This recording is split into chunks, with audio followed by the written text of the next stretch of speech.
It's Thanksgiving week on the podcast, and we got some really good shows coming up for you this week as you get ready for the holiday season. But on today's podcast, we're doing our Hall of Fame preview as well as continuing our positional reviews with the shortstop position. So, a lot of good stuff to get to on today's episode of Locked On Braves. So, let's get into it.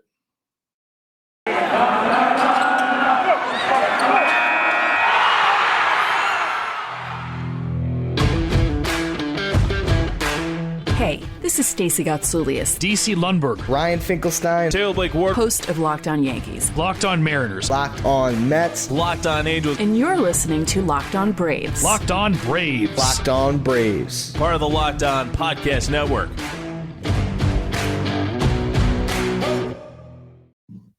Hey, and welcome back to Locked On Braves, brought to you by the Locked On Podcast Network, where we talk about your favorite teams every day. I am your host, Jake Mastriani. You can follow me on Twitter at ShortstopBall. Check out my bio there to see everywhere I am covering the game of baseball, including the Atlanta Braves over at TomahawkTake.com. Please go over to the website there and check out my written work. Would appreciate it. Also, make sure you follow the podcast on Twitter at LockedOn_Braves.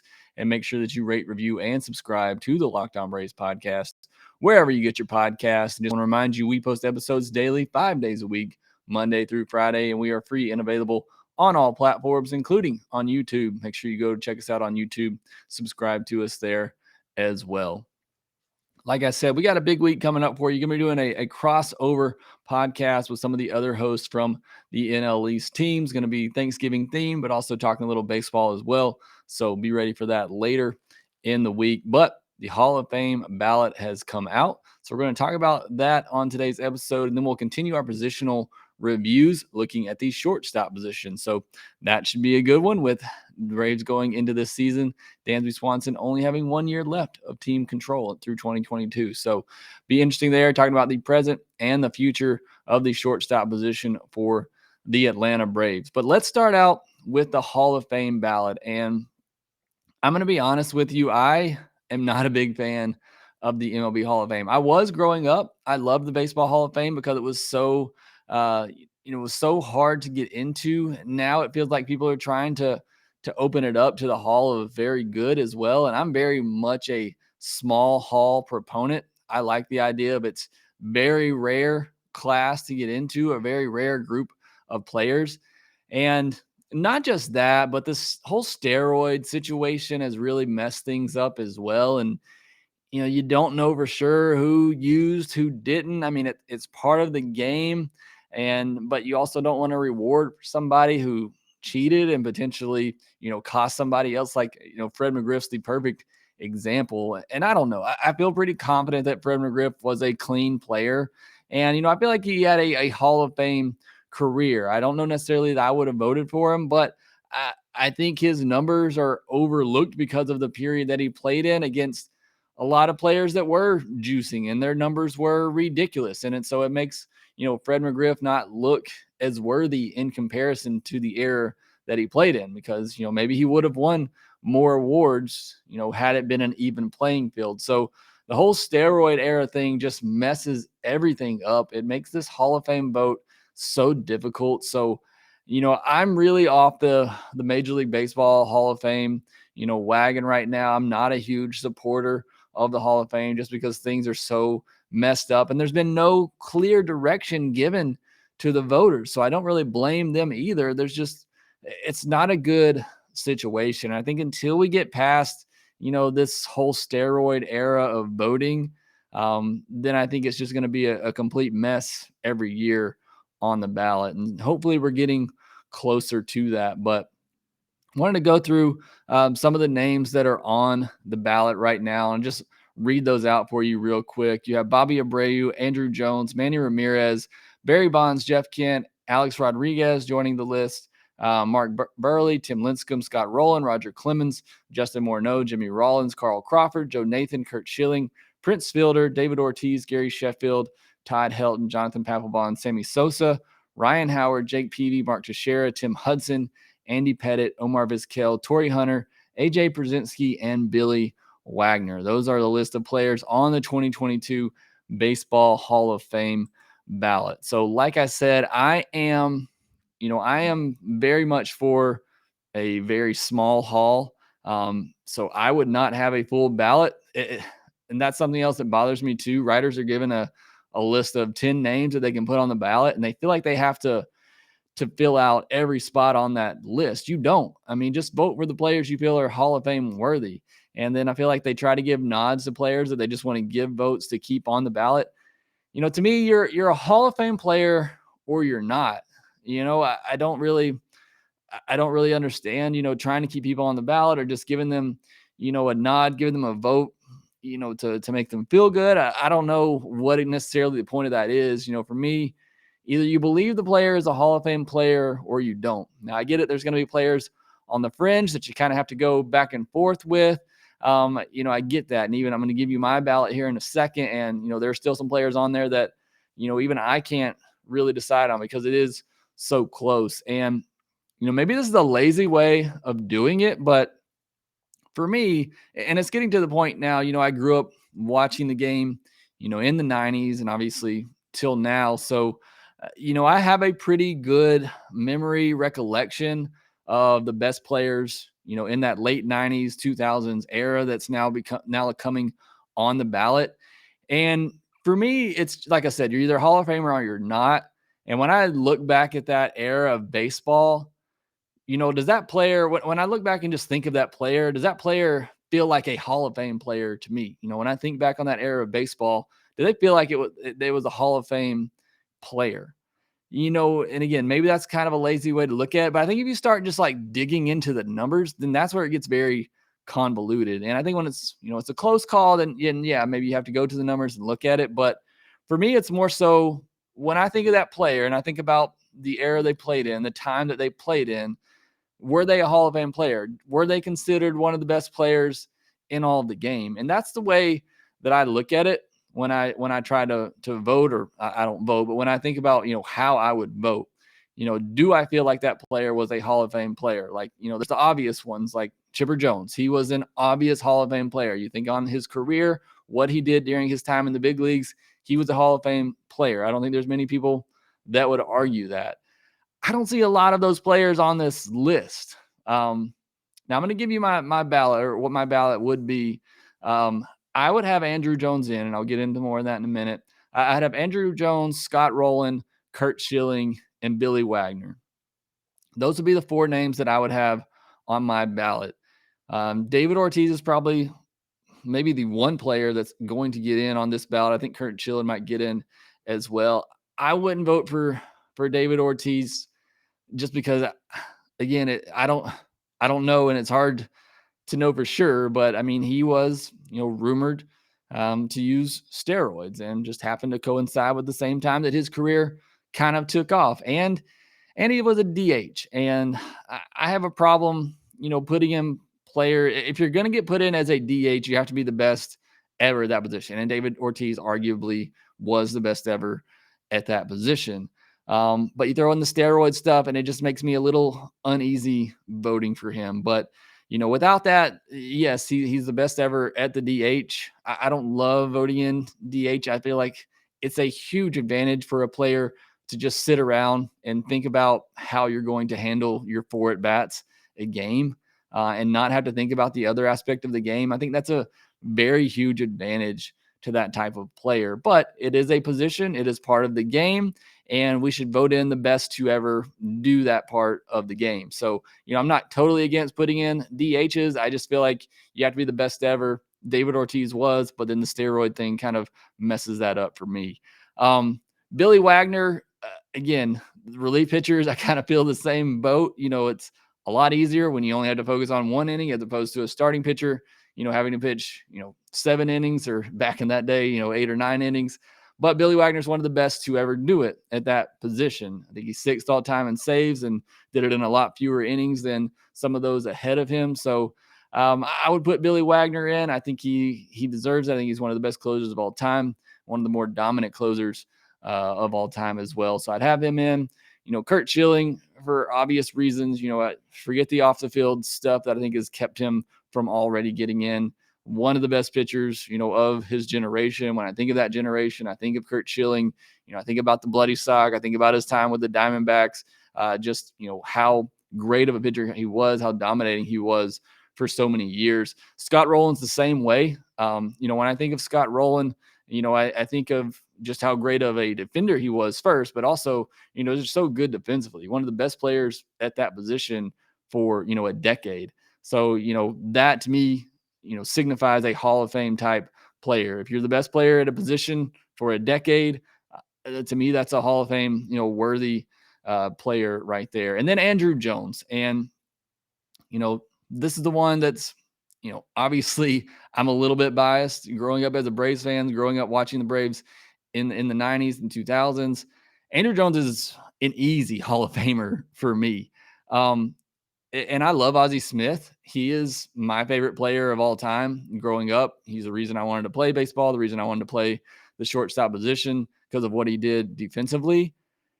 Andrew Jones is the exact same thing. We put Ozzie Smith in because of what he did defensively, maybe the greatest offensive or defensive player of all time at his position for sure, which is a premium position. So is center field. And Andrew Jones, to me, is the best defensive center fielder of all time and was for a 10-year span.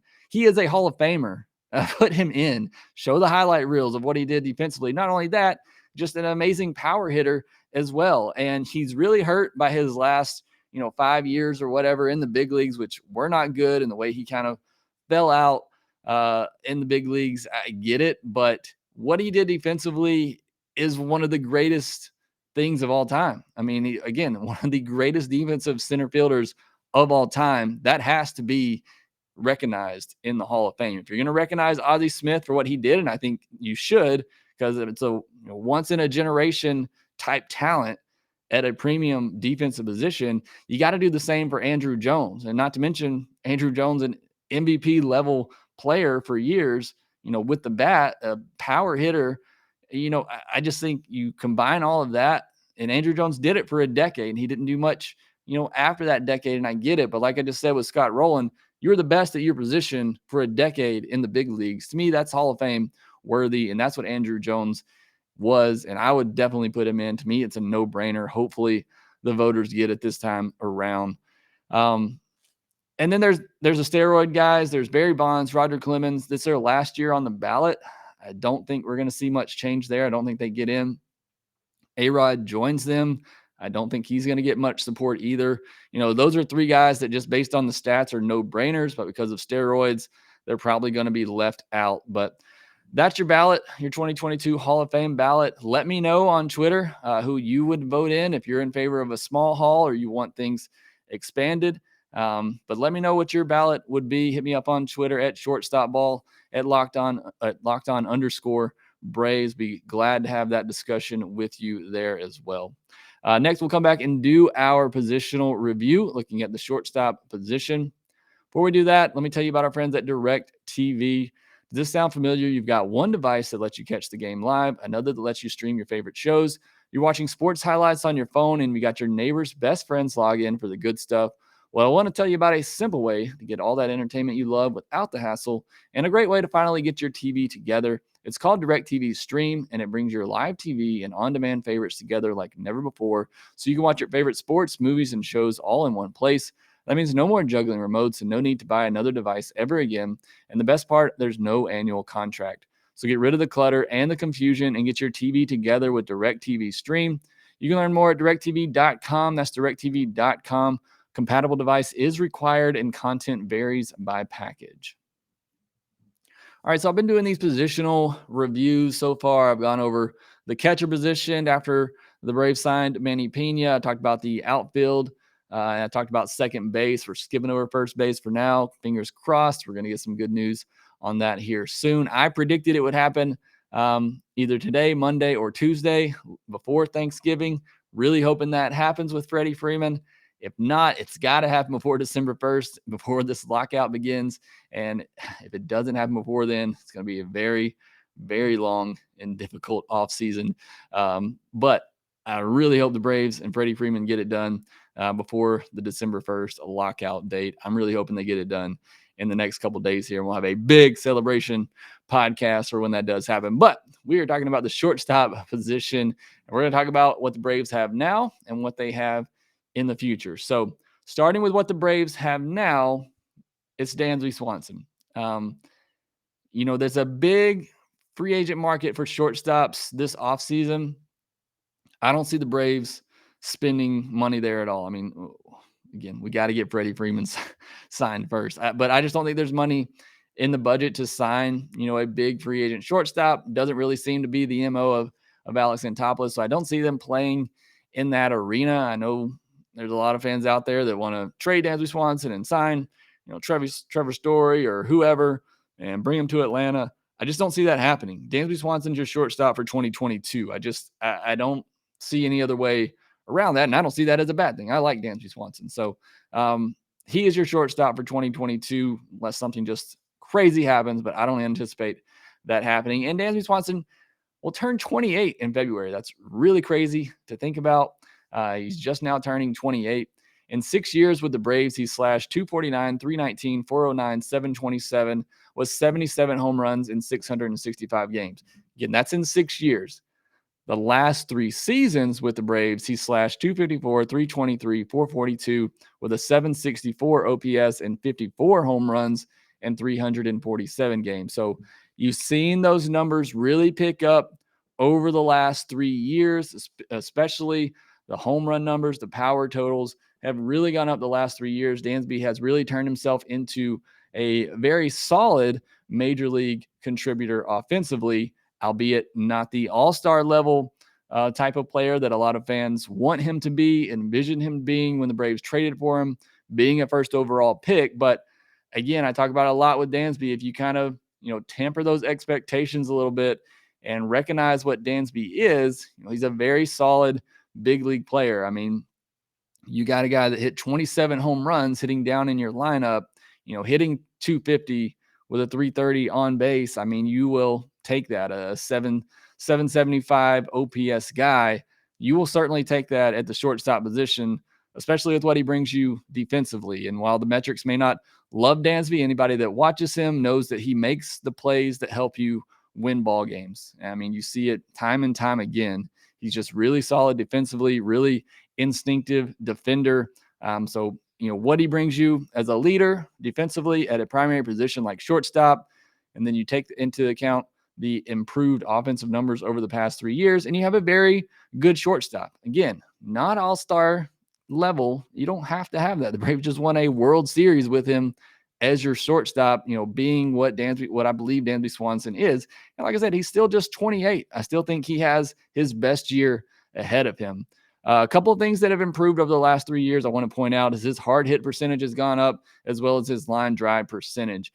And to me, Dansby Swanson feels like the most unluckiest hitter in the world. And maybe I just noticed it because it's Dansby Swanson and I cheer for him and I want him to do so well. But it seems like he lines out more than anybody else. It seems like he has hits taken away from him all the time. But he has seen his hard hit percentage and line drive percentage go up these past 3 years. That's why you're seeing the improved numbers. You're seeing the improved power numbers. So there's been a definite improvement there in recent years. And I think that could just continue to get better again as he goes into his age 28 season. But he is your shortstop for now for 2022. If something were to happen there, Orlando Arcia would probably be the backup. But we'll get into more of the future at the shortstop position next. I love Thanksgiving, all the good food and treats and plenty of them, but maybe you want a yummy dessert that isn't full of calories and sugar. It's the perfect time for Built Bars. Built Bar is a new holiday dessert. Feast on something delicious and feel good about it. One slice of pie has upwards of 300 calories, and that's on the low end. Most Built Bars are only 130 calories and only 4 grams of sugar with plenty of protein. Replace the coconut cream pie with coconut Built Bar, or go for a raspberry Built Bar instead of that raspberry pie. Lots of good flavors to replace any pie. Low calorie, low carb, low fat, high protein, covered in 100% real chocolate. Go to built.com today. Use the promo code LOCKED15 to get 15% off your next order. There are new surprises all month at built.com. Limited time flavors arriving daily, so make sure you check the site often. And there's nothing like a Built Bar Black Friday, so mark your calendar. Black Friday will be a huge event with all sorts of surprises. Again, go to built.com. Use our promo code LOCKED15 for 15% off your next order. All right, so getting into the future of the shortstop position, Dansby Swanson's in his last year of arbitration, projected to make $10.1 million before becoming a free agent. So Braves have a big decision to make here. I've already done a podcast talking about a possible Dansby Swanson extension. I would do that if Dansby is up for it. I think you could get a bit of a hometown discount, maybe lock him up for 12, 13 million a year for the next 4 or 5 seasons. I would be all up for that. Again, with what he brings to the team as a leader at a primary position, what he brings you defensively. And I think his offense is just going to continue to get better as we've seen improvements over the last 3 years. Still just 28. I feel like I have to keep saying that. He's just 28. He's just entering his prime. I feel like his offense is just going to get even better, he'll improve even more as a hitter. And we already know what he brings you with his leadership skills, what he brings you defensively. I would look to extend Dansby Swanson if you can get a really good deal there. Again, around 12, 13 million a year. I think you could get that done. The other reason I say that is because what's behind Dansby Swanson. Like I said, Orlando Arcia, he's just 27, was the Brewers shortstop from 2017 to 2020. If something happened to Dansby in 2022, or for some reason he took a step back offensively, it'd probably be Arcia that comes in to replace him. Arcia is a below average hitter, a solid defender. He's under team control for 2 more years. I don't really love that. I mean, I don't think he's obviously don't think he's better than Dansby Swanson. Braves don't either, or they would have put him there. But that would be a step back for me. But that would be the immediate replacement for him. Behind those two is Braden Shoemake. He has the side, the 6'4" to play shortstop, and the arm to do it. I question his ability as a full-time big leaguer. I cover college baseball as well at collegebaseballdaily.com. And I cover the Southeast, so I watch a lot of SEC baseball where Braden Shoemake played at Texas A&M. I've always loved the bat. I think he'll be, a solid hitter. I think a lot of people saw maybe a Ben Zobrist type player out of him when he was drafted. I definitely don't think he reaches, that level, but I did always view him as a utility type, not necessarily as an everyday type player. Maybe he has a stretch in the big leagues of an everyday player, but I don't think, he's a long-term answer there at shortstop. He's really struggled at the AA level, /227, 273, 378 with a 652 OPS in 97 games. So he's really struggled making that jump. And as a college hitter who is a very, very good college hitter, that worries me a lot that he's, unable to make that adjustment at the AA level, which is, AA South is a very, very difficult league to hit in, but still for somebody who should have been, a more advanced college hitter like that, for him to struggle that much is highly concerning to me. So I don't see him as a long-term solution at the shortstop position. Could be, perhaps a short-term solution, but even then I don't see that being a possibility until 2024. He'd have to make major improvements at the plate in 2022 for him to be ready for 2023. Sorry, I think I said 2024, but I think at the earliest he'd be ready at 2023. But again, that would take big improvements next season. Vaughn Grissom, a little bit lower level than him. He'll turn 21 in January. He's shown promise with the bat. Some people think he'll eventually move to a corner spot, most likely third base, because he has a very good arm. But he has looked very good with the bat at the lower levels. 2022 will be a big jump for him. See how he handles the adjustment to AA. Then you got guys that they just drafted like Cal Conley and Luke Waddell that have experience at the shortstop position at the college level, but they are likely second baseman utility types. In my mind, I don't see them as everyday big league players either. I like Ambarias Taveras. He could potentially be the future at shortstop, but he is years away. So again, even if you did a Dansby Swanson extension, you could have Taveras or somebody else that you sign or draft over the next couple of years ready, for the time Dansby's contract runs out. So, that's another driving factor for why I would extend Dansby Swanson if I'm the Braves. I just don't trust anything that they have in the system behind him, and I don't see them going out and signing a big free agent at shortstop.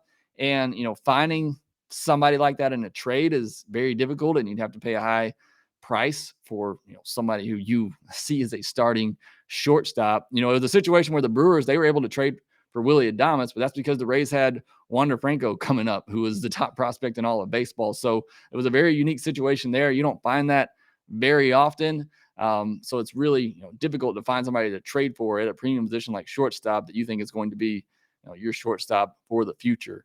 So that's why I would lean towards extending Dansby, keeping him around a while. I just don't trust anything in the system they have behind him. So let me know if you disagree. And certainly, as always, hit me up on Twitter and let me know your thoughts on the future of the shortstop position, how you would handle it if you were the Braves, and be realistic. They're not signing Carlos Correa to a contract. But let me know your thoughts on the shortstop position going forward. But that will do it for this episode of Locked On Braves. Be sure to follow us on Twitter at LockedOn_Braves. You can follow me at Shortstop Ball. Again, hit me up. Let me know your thoughts on the Hall of Fame ballot and your thoughts on the shortstop position for the Braves going forward. Also, make sure that you rate, review, and subscribe to the Locked On Braves podcast, wherever you get your podcast, and we will talk to you next time.